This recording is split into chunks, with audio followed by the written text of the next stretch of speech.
Hi everyone, welcome back to the channel. Today we are going to explore one of the most powerful and thought-provoking books ever written on human thinking and decision making. The name of the book is Thinking Fast and Slow. This book completely changes the way we understand our mind, our choices, and even our mistakes. Before we dive into the ideas, let me tell you a little about the author. Daniel Kahneman is a world famous psychologist and Nobel Prize winner in economics. His work focuses on how people actually make decisions, not how they should make them. His research has influenced fields like psychology, economics, business, and even law. Now let's move to the key ideas. First idea: two systems of thinking. Kahneman explains that our brain works in two different ways.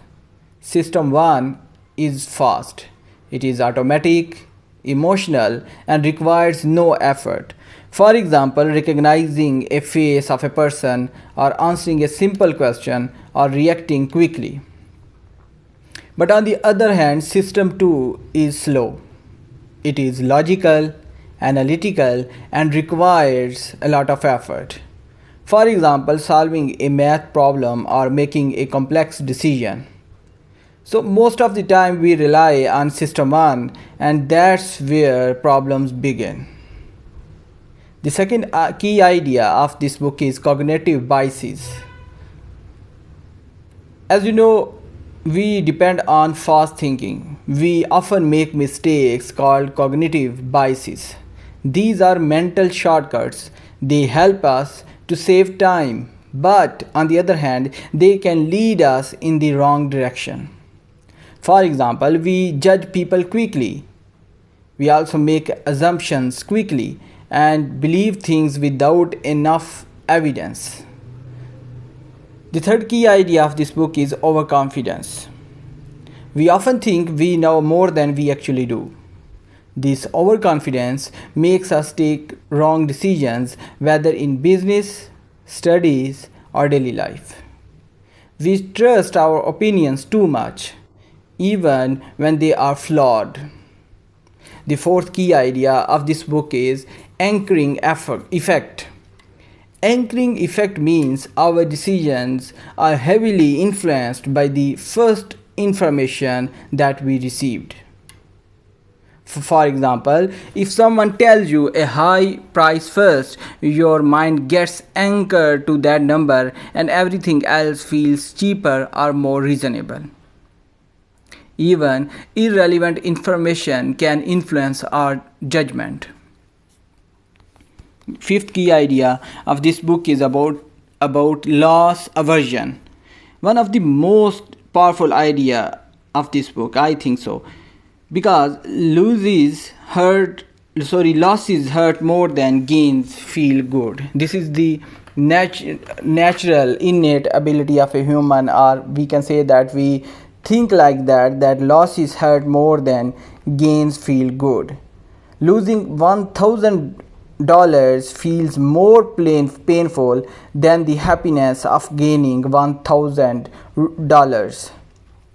Because of this, people avoid risks when facing gains but take risks when trying to avoid losses. Sixth key idea of this book is prospect theory.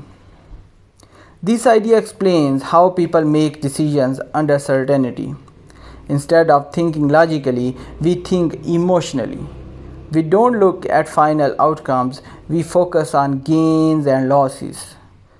That is why people sometimes make irrational financial or personal decisions. The seventh key idea of this book is about availability heuristic. This means we judge things based on what comes easily to our mind. If we hear about accidents on the news, we start believing that accidents are very common if they are rare. Even if they are rare, we think like that accidents are very common. Our mind is influenced by recent and emotional events. The eighth idea of this book is about framing effect. The way information is presented changes our decisions. For example, saying 90% success rate sounds better than 10% failure rate, even though both mean the same thing. So, words matter and they can control our thinking. The ninth key idea of this book is planning fallacy. This means we always underestimate time and effort. We think, I will finish this work quickly, but in reality, it takes much longer. We are overly optimistic about our future plans. The 10th key idea of this book is about experiencing self versus remembering self. Kahneman explains that we have two selves. The experiencing self lives in the present moment, but the remembering self stores memories and tells stories about our life. Interestingly, we make decisions based on our memories, not our actual experiences. So, what we remember becomes more important than what we truly felt. So, what is the final insight of this book? This book teaches us a very important lesson. We are not as rational as we think. Our mind is powerful, but it is also full of hidden errors.